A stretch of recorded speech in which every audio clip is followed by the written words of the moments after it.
On se retrouve pour la suite du module de compression et transcodage d'images et de vidéos. Alors on est sur la partie compression vidéo, et on a vu dans les précédentes vidéos le concept de codage hybride, puis on a vu en détail le partitionnement en blocs, la prédiction, et puis le cœur de codage, donc transformer, quantification et codage anthropique. Dans cette dernière vidéo du chapitre, on va s'intéresser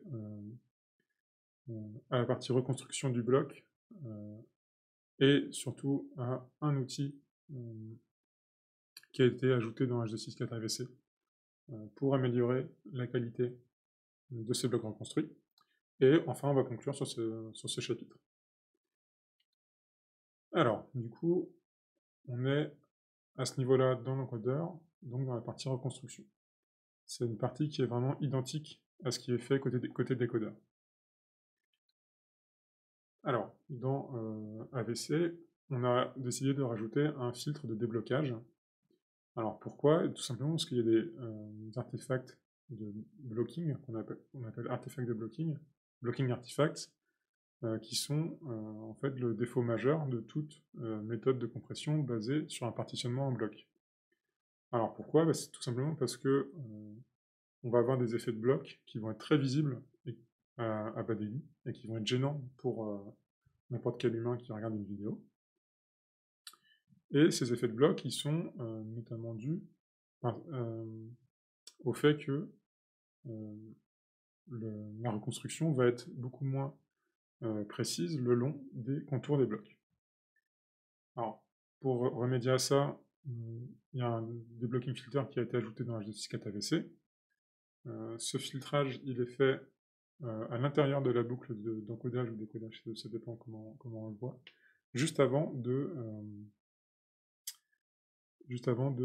stocker l'image dans le buffer d'image de référence.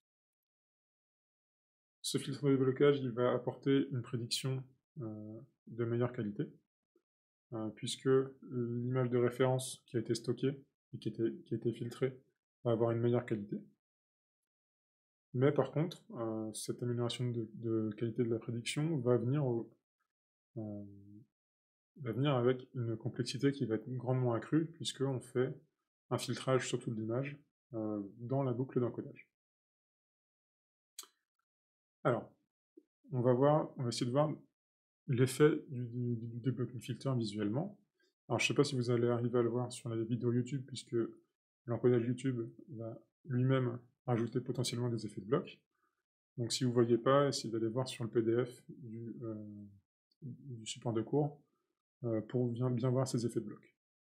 En tout cas, ce qu'on peut voir à gauche, c'est que un peu partout dans l'image, que ce soit dans l'herbe, sur les pattes des chevaux ou dans l'arrière-plan, on va vraiment distinguer assez facilement des blocs qui vont créer des discontinuités entre les différents blocs de l'image, et ce qui va gêner en fait l'expérience de l'utilisateur qui regarde une vidéo.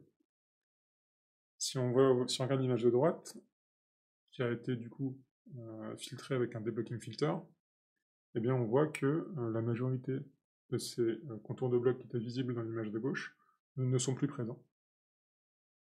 Et c'est uniquement d'ailleurs grâce à ce filtrage qui a été fait.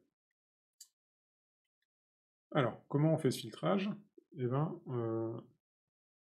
ce deblocking filter, donc le filtrage est basé sur la discontinuité entre les pixels qui sont de part et d'autre d'un contour de bloc. Là, je vous ai mis un schéma qui représente un contour de bloc en une dimension. Donc vous avez le contour de bloc avec le trait épais vertical, et vous avez la position de chaque pixel de part et d'autre du contour, et leur ordonnée va donner la valeur du pixel. Ce qu'on peut voir du coup, c'est que à gauche du contour, on va avoir des pixels qui vont avoir une amplitude, une valeur qui sont assez rapprochées, et à droite du contour également, on va avoir des pixels qui vont avoir des valeurs assez rapprochées. Par contre, entre la valeur moyenne à gauche et la valeur moyenne à droite, il va y avoir un gap qui va être plus ou moins important. Et c'est en fonction de ce gap-là qu'on va notamment baser notre filtrage pour débloquer l'image de référence. Alors, le filtrage qu'on va faire, il va être adapté à plusieurs choses.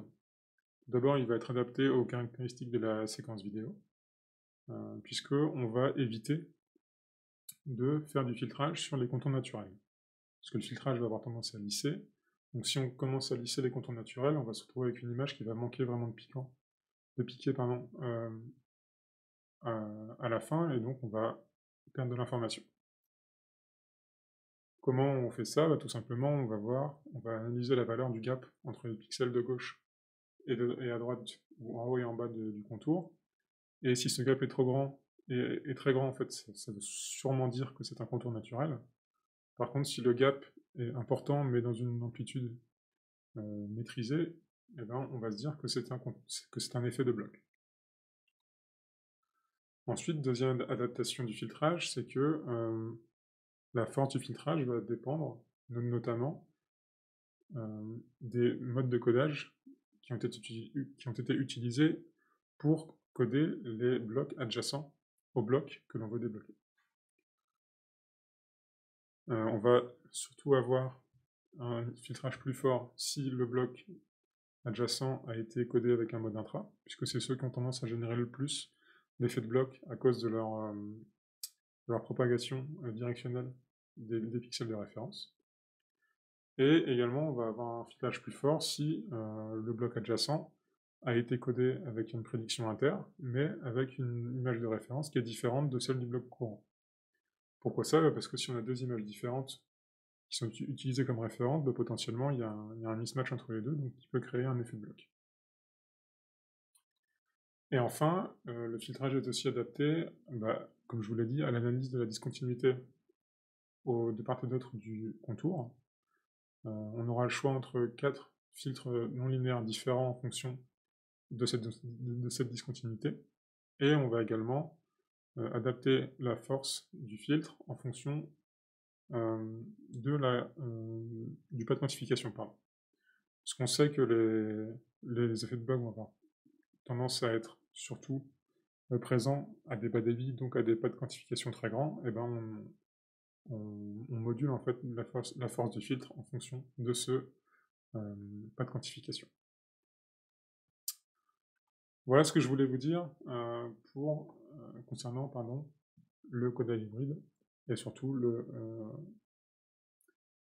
la partie deblocking filter et filtre de boucle. Ok, donc pour récapituler ce chapitre, on a vu ce qu'était le codage hybride. Donc c'est une combinaison de codage basé prédiction et de codage basé transformé. On a vu que c'était une succession de petits codages qui sont assez complexes, mais qui sont là pour réduire et décorréler au maximum l'information, de manière à avoir le moins de possible d'informations à transmettre dans les bitstreams. Donc on a vu que parmi ces outils de codage, on avait le partitionnement en bloc, la prédiction inter ou intra, la transformée, la quantification et le codage anthropique. Et puis on vient de voir qu'il y avait aussi des filtrages qui sont faits après reconstruction du bloc, de manière à améliorer la qualité des images de référence. Donc ce schéma de codage-là, il est utilisé dans quasiment tous les codecs de vidéos standards à l'heure actuelle. Concernant H264 AVC, donc on a vu un nombre assez important d'outils de codage qui ont été spécifiés dans le standard. Ce qu'il faut savoir, c'est qu'il y a différents profils qui existent avec ce standard. On a par exemple le profil baseline qui est plutôt fait pour des applications assez low cost, pour du codage sur mobile ou de la vidéoconférence. On a le profil étendu qui est plutôt fait pour du streaming avec des outils qui vont permettre d'être plus robuste face à des erreurs de transmission, et également des outils qui vont permettre de switcher entre différents streams, ce qui est très utile pour le streaming VOD notamment. Et enfin, on a le high profile, qui est le profil le plus populaire, notamment pour la télévision et le stockage de vidéos, parce que c'est le profil qui va donner la meilleure qualité. Alors, je vous ai mis un schéma qui récapitule quels outils sont activés dans tel ou tel profil. Vous allez voir qu'il y a plein d'outils qu'on n'a pas pu aborder dans ce cours-là, par manque de temps, donc vous allez quand même retrouver une bonne partie de ce que je vous ai présenté dans le cadre de ce cours. Voilà. Et enfin, pour conclure sur H264, je voulais vous montrer quelques courbes de performance en fonction de la structure de GOP que j'avais introduite dans la première partie du chapitre. Si on prend la séquence que j'ai pris en exemple pendant tout le cours, qui est Ray Sources, et qu'on encode avec différents types de GOP, ce qu'on peut voir, c'est que si on prend le GOP le plus classique, donc IPPP, donc avec des prédictions inter qui sont faites uniquement par rapport à l'image précédente, on a une qualité qui est assez moindre. Si on commence à ajouter des images B, donc ici en jaune, avec une image B entre chaque image IEP, ou la courbe verte, pardon, avec 3 images B entre chaque image PI, on va augmenter au fur et à mesure la qualité de la vidéo. Alors évidemment, ce serait trop beau si on pouvait juste rajouter plein d'images B. On voit très vite que si on rajoute encore des images B, on va perdre en qualité puisque la distance entre l'image B centrale et puis ces deux images de référence IEP va être de plus en plus grande et du coup la prédiction interne sera de moins en moins efficace. Et enfin, je vous ai mis également le GOP hiérarchique. Si vous vous rappelez du début du cours, c'est le GOP qui est utilisé pour les codecs modernes. Et donc, je ne vous avais pas menti, on voit bien ici que ce GOP-là est beaucoup plus efficace que les autres qui étaient plutôt utilisés dans les générations antérieures. Voilà, donc si on pousse un peu l'analyse et qu'on va voir un peu comment se comporte la qualité du moins objectif avec le PSNR et le débit pour chaque image de la vidéo, on peut voir déjà que la qualité objective, donc le PSNR, va varier beaucoup au cours de la vidéo. Ça va principalement être en fonction de la complexité d'encodage du contenu à cet instant-là. Par contre, lui, le débit, certes, il peut varier un petit peu, mais il sera relativement constant tout au long de la vidéo, du moins dans le mode de codage que j'ai utilisé ici, qui utilise un QP constant.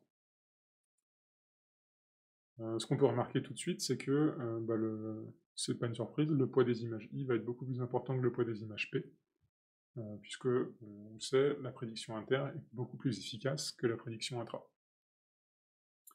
Si on commence à rajouter des images B dans le GOP, on va observer un petit peu la même chose, avec des images B qui vont être beaucoup moins coûteuses en débit que les images P ou que les images I, mais en contrepartie, on va avoir des images B qui vont être un petit peu moins qualitatives en termes de qualité perçue.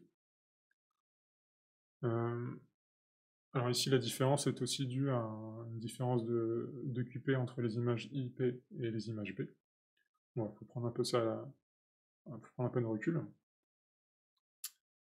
Si on continue à augmenter le nombre d'images B, globalement, on a la même tendance, sauf que ce que je vous disais tout à l'heure, comme quoi l'image B centrale va être un petit peu plus dur à coder que ses deux voisines, se retrouve ici dans la courbe de droite, puisqu'on aura bien une image B sur 3 qui va avoir un petit peu plus de bits qui vont être utilisés pour avoir plus ou moins la même qualité perçue. Enfin, je vous mets donc le GOP hiérarchique, qui a vraiment la meilleure qualité comparée aux autres. Ce qu'on observe, c'est que forcément, ici, les images B vont avoir une qualité qui va être un peu plus disparate au cours de l'encodage. Et concernant le pattern que l'on voit sur le débit, qui ressemble grandement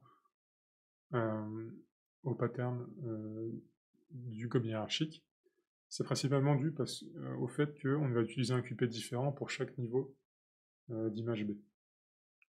Donc c'est pour ça que on a des différences à ce niveau-là.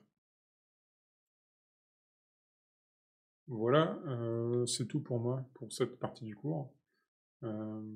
Pour la suite, le chapitre 3, qui va concerner principalement HEVC. Ce sera Félix Henry qui vous fera la conférence. Voilà. Bon, j'espère que ce cours vous a plu, et on se retrouve du coup en TP pour mettre en application toutes ces notions.